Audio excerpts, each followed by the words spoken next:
ക്രിസ്തുയേശുവിൻ്റെ നിസ്തുല നാമത്തിൽ എല്ലാ പ്രിയപ്പെട്ടവർക്കും സ്നേഹവന്ദനം. ഇന്നത്തെ നമ്മുടെ ധ്യാനത്തിനായി അപ്പോസ്തല പ്രവൃത്തികൾ 19-ാം അധ്യായം 8ഉം 9ഉം വാക്യങ്ങൾ. അപ്പോസ്തല പ്രവൃത്തികൾ 19-ന്റെ 8ഉം 9ഉം. പിന്നെ അവൻ പള്ളിയിൽ ചെന്ന് ദൈവരാജ്യത്തെക്കുറിച്ച് സമ്പാദിച്ചും സമ്മതിപ്പിച്ചും കൊണ്ട് 3 മാസത്തോളം പ്രാഗൽഭ്യത്തോടെ പ്രസംഗിച്ചു. എന്നാൽ ചിലർ കഠിനപ്പെട്ട് അനുസരിക്കാതെ പുരുഷാരത്തിൻ്റെ മുൻപാകെ ഈ മാർഗത്തെ ദുഷിച്ചപ്പോൾ അവൻ അവരെ വിട്ട് ശിഷ്യന്മാരെ വേർതിരിച്ചു. കർത്താവിൻ്റെ പരിശുദ്ധ നാമം വാഴ്ത്തപ്പെടുമാറാകട്ടെ. പുതിയ പ്രഭാതത്തിനായി നമുക്ക് ദൈവത്തിന് സ്തോത്രം ചെയ്യാം. വിശുദ്ധ പൗലോസ് അപ്പോസ്തലൻ്റെ ഒരു മിഷൻ സ്ട്രാറ്റജി നമ്മൾ വായിക്കുന്ന ഈ വേദഭാഗങ്ങളിലൊക്കെ കാണുന്നുണ്ട്. മർമ്മപ്രധാന സ്ഥലങ്ങൾ കേന്ദ്രീകരിച്ചാണ് പൗലോസ് പലപ്പോഴും സുവിശേഷ പ്രവർത്തനങ്ങൾ നടത്തിയിട്ടുള്ളത്.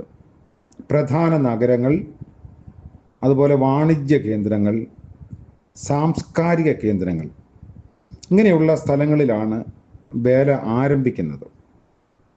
യേശുക്രിസ്തുവുമായി ബന്ധിപ്പിക്കപ്പെട്ട എത്യോപ്യക്കാരൻ ആഫ്രിക്കൻ ഭൂഖണ്ഡത്തിൽ സുവിശേഷം എത്തിച്ചതുപോലെ ഉൾനാടുകളിൽ നിന്നും മറ്റും നഗരങ്ങളിൽ നിന്ന് വരുന്നവരെ സുവിശേഷവുമായി ബന്ധിപ്പിക്കാനും അവർ മടങ്ങിച്ചെന്ന് അവരുടെ ദേശത്ത് ക്രിസ്തീയ സ്വാധീനം ചെലുത്താനും സാധ്യതകൾ വളരെയായിരുന്നു.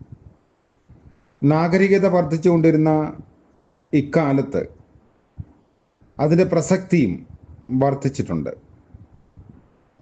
സുവിശേഷ വേലയിൽ അല്ലെങ്കിൽ കർത്താവിൻ്റെ സാക്ഷികളായി നമ്മൾ ജീവിക്കുക എന്ന് പറയുമ്പോൾ മിക്ക ഇടങ്ങളിലും പിന്നീട് സഭയുടെ വളർച്ചയിൽ ഇത് ഒരു തരത്തിൽ പ്രായോഗികമായി തന്നെ നമ്മൾ കാണുന്നു. കർത്താവിനെക്കുറിച്ച് കേട്ടും അറിഞ്ഞും വിശ്വസിച്ചും കർത്താവിനെ സ്വീകരിച്ച സമൂഹം പോകുന്ന ഇടങ്ങളിൽ കർത്താവിൻ്റെ സാക്ഷികളായി ജീവിച്ചു എന്നതാണ് മുൻകാലങ്ങളിൽ നമ്മുടെയും, അതായത് പ്രത്യേകിച്ച് കേരളത്തിൻ്റെയും അനുഭവം. ലോകത്തിൻ്റെ നാനാഭാഗത്തായിരിക്കുന്ന ക്രിസ്തു വിശ്വാസികളെക്കുറിച്ച് ദൈവത്തിൻ്റെ ഉദ്ദേശവും അതുതന്നെയാണ്. പൗലോസിനെ കുറിച്ച് പറയുമ്പോൾ ഏതെങ്കിലും സ്ഥലത്തെത്തിയാൽ സുന്നഗോഗ് ഉണ്ടെങ്കിൽ ആദ്യം അവിടെ മശിഹായ്ക്ക് വേണ്ടി പ്രതീക്ഷയോടെ നോക്കിപ്പാർത്തവരായിരുന്ന യഹൂദന്മാരോട് യേശു ക്രിസ്തുവാണ് മശിഹ എന്ന് തെളിയിച്ച് കൊടുക്കും.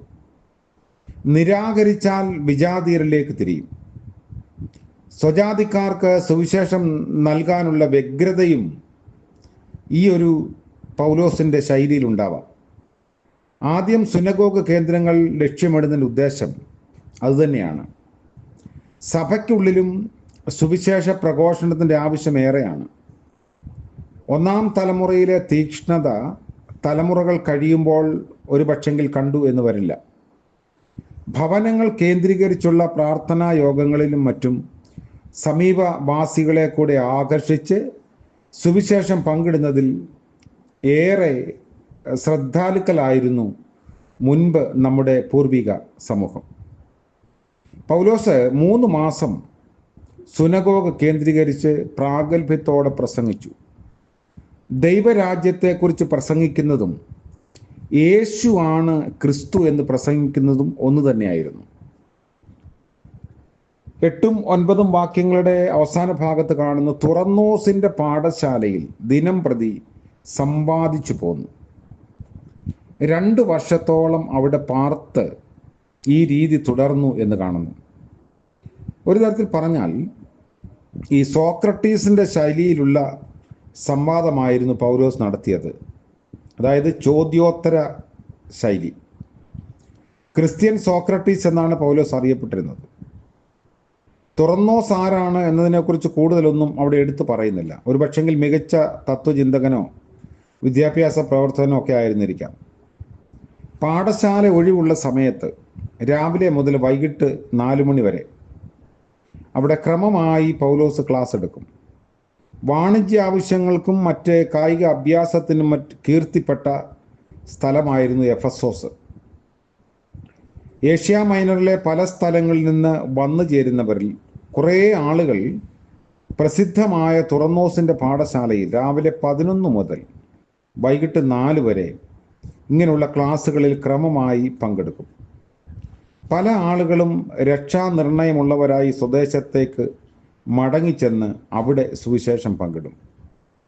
വെളിപ്പാട് പുസ്തകത്തിൽ പ്രതിപാദിച്ചിരിക്കുന്ന സഭകൾ ഒരു പക്ഷെങ്കിൽ ഇങ്ങനെ ഉണ്ടായതായിരിക്കാം എന്ന് അഭിപ്രായപ്പെടുന്ന ആളുകളുണ്ട്. പൗലോസിൻ്റെ മറ്റൊരു പ്രത്യേകത അദ്ദേഹത്തിൻ്റെ പ്രസംഗ രീതിയായിരുന്നു. ശബത്തിൽ പള്ളിയിൽ സമ്പാദിച്ച് യഹൂദന്മാരെയും യവനന്മാരെയും സമ്മതിപ്പിച്ചു പോന്നു. അത് 18-ാം അധ്യായത്തിൽ നമ്മൾ വായിക്കുന്നുണ്ട്. ന്യായപ്രമാണത്തിനെതിരായി ദൈവത്തെ ഭജിപ്പാൻ മനുഷ്യരെ സമ്മതിപ്പിക്കുന്നു എന്നായിരുന്നു ഗല്ലിയോന്റെ മുൻപിൽ പൗലോസിനെതിരെയുള്ള ആരോപണം. സമ്പാദിച്ചും സമ്മതിപ്പിച്ചും, അതായത് പാഠ്യവിഷയങ്ങളുടെ വിശദാംശമൊന്നും ഇവിടെ രേഖപ്പെടുത്തുന്നില്ല എങ്കിലും ന്യായപ്രമാണ അധിഷ്ഠത്തിൽ യേശു ക്രിസ്തു ആര് എന്നതിനെ പൗലോസ് വളരെ വിശദമായി തുറന്നു കാട്ടി അവരെ പഠിപ്പിച്ചു. റോമാലേഖനത്തിലും കൊരിന്ത്യ ലേഖനത്തിലുമൊക്കെ ഈ ഒരു ക്ലാസ്സുകളുടെ ചുരുക്കമാണ് പൗലോസ് ലേഖനമായി ഉൾപ്പെടുത്തിയിരിക്കുന്നതെന്ന് ചിന്തിക്കുന്ന ആളുകളുണ്ട്. ഈ സമ്മതിപ്പിച്ചു പോന്നു എന്ന് പറഞ്ഞാൽ അടിച്ചേൽപ്പിച്ചു എന്നല്ല, അവർക്ക് സ്വീകാര്യമാകത്തക്ക വിധത്തിൽ പറഞ്ഞു പഠിപ്പിച്ചു എന്നതാണ്. ഉത്തമ ബോധ്യമുള്ള കാര്യങ്ങൾ സ്വീകാര്യമാം വിധം ബോധ്യപ്പെടുത്താൻ പൗലോസ് ശ്രദ്ധിച്ചു എന്നതാണ് രേഖപ്പെടുത്തപ്പെട്ടിരിക്കുന്നത്. പിന്നീട് തുടർന്ന് നമ്മൾ വായിക്കുമ്പോൾ 13-14 വാക്യങ്ങളിലൊക്കെ തിന്മ ശക്തികൾക്കെതിരായിട്ടുള്ള പ്രവർത്തനമുണ്ട്.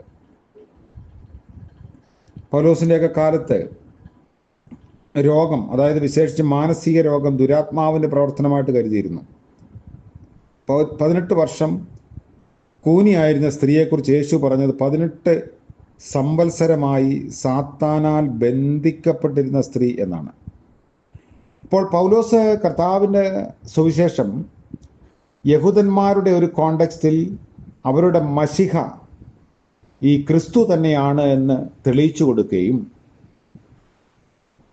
മറ്റ് പ്രശ്നങ്ങൾ, ദുരാത്മാക്കൾ ബാധിച്ചവരെ ക്രിസ്തുവിൻ്റെ നാമത്തിൽ സൗഖ്യപ്പെടുത്തുകയും അങ്ങനെ ഒരു ജീസസ് മൂവ്മെന്റ് എന്ന് പറയത്തക്ക വിധത്തിൽ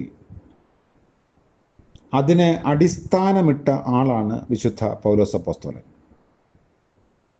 നമുക്കറിയാം, പൗലോസ് കൂടാരപ്പണി ചെയ്ത് തൻ്റെ അഹോവൃത്തിക്ക് വേണ്ടി വരുമാനം കണ്ടെത്തുകയും അതോടൊപ്പം ഇങ്ങനെയുള്ള വേലകൾ ചെയ്യുകയും ചെയ്തു.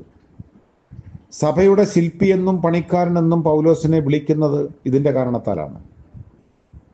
വിശുദ്ധ പൗലോസ് അപ്പോസ്തലനേക്കാൾ ഒരു പക്ഷെങ്കിൽ കൂടുതൽ സാധ്യതകളും അനുഗ്രഹങ്ങളും സ്വാധീനവും നമ്മുടെ സമൂഹത്തിൽ ചെലുത്തുവാൻ ദൈവം നമ്മെ ഭരമേൽപ്പിച്ചിട്ടുണ്ട്. അത് കൃത്യമായി വിനിയോഗിപ്പാൻ നമുക്ക് ഇടയായാൽ തീർച്ചയായും സഭയുടെ സാക്ഷ്യം വർദ്ധിത വീര്യത്തോടെ മുൻപോട്ട് പോകും എന്നതിൽ 2 പക്ഷമില്ല. അതിന് എന്നെ ശക്തീകരിക്കണമേ എന്നാവണം നമ്മുടെ പ്രാർത്ഥന. നമ്മുടെ വാക്കും പ്രവൃത്തിയും കർത്താവിൻ്റെ സാക്ഷ്യം നിർവഹിക്കുന്ന തരത്തിലാവട്ടെ. നമുക്ക് പ്രാർത്ഥിക്കാം. കാരുണ്യവാനായ വാഴ്ത്തപ്പെട്ട കർത്താവേ, സ്വർഗീയ പിതാവേ, മനോഹരമായ പുതിയ പ്രഭാതത്തിനായി സ്തോത്രം ചെയ്യുന്നു. അവിടുത്തെ കരുണയിൽ ആശ്രയിച്ചുകൊണ്ട് ഇന്നത്തെ പകലിലേക്ക് ഞങ്ങൾ പ്രവേശിക്കുമ്പോൾ ഞങ്ങളായിരിക്കുന്ന ഇടങ്ങളിൽ അങ്ങയുടെ സാക്ഷികളായി വർദ്ധിപ്പാൻ തക്കവണ്ണമുള്ള കൃപ നൽകണമേ. ഞങ്ങളുടെ വാക്കുകൊണ്ടും പ്രവൃത്തി കൊണ്ടും കർത്താവെ, അവിടുത്തെ സാക്ഷികളായിരിക്കാൻ ഞങ്ങളെ സഹായിക്കണമേ എന്ന് പ്രാർത്ഥിക്കുന്നു. കഴിഞ്ഞ രാത്രിയിൽ കാത്ത ദൈവകൃപയ്ക്കായി സ്തോത്രം. പകലിൻ്റെ നന്മ ഞങ്ങൾക്ക് നൽകുകയും സന്തോഷത്തോടെയും ആരോഗ്യത്തോടെയും ജീവിച്ച് ഞങ്ങളുടെ ആവശ്യങ്ങളിൽ കർത്താവിനോടുള്ള ബന്ധത്തിൽ ജീവിപ്പാൻ ഞങ്ങളെ സഹായിക്കണമേ. ഇന്ന് ജന്മദിനം ആഘോഷിക്കുന്ന പ്രിയപ്പെട്ടവരെയും വിവാഹ വാർഷികം ആഘോഷിക്കുന്നവരെയും ഓർത്ത് പ്രത്യേകം പ്രാർത്ഥിക്കുന്നു. അനുഗ്രഹങ്ങളുടെ, കരുണയുടെ പുതിയ വർഷത്തിലേക്ക് പ്രവേശിപ്പാൻ എല്ലാവരെയും സഹായിക്കണമേ. യേശു മശിഹ മൂലം പ്രാർത്ഥന ദയവോടെ കേൾക്കുമാറാകണമേ. ആമേൻ. ത്രിയേക ദൈവത്തിൻ്റെ അനുഗ്രഹവും കരുണയും നമ്മോടും നമ്മുടെ ആവശ്യങ്ങളോടും പ്രാർത്ഥനാ വിഷയങ്ങളോടും കൂടെ ഇപ്പോഴും എന്നേക്കും ഉണ്ടായിരിക്കുമാറാകട്ടെ. ആമേൻ.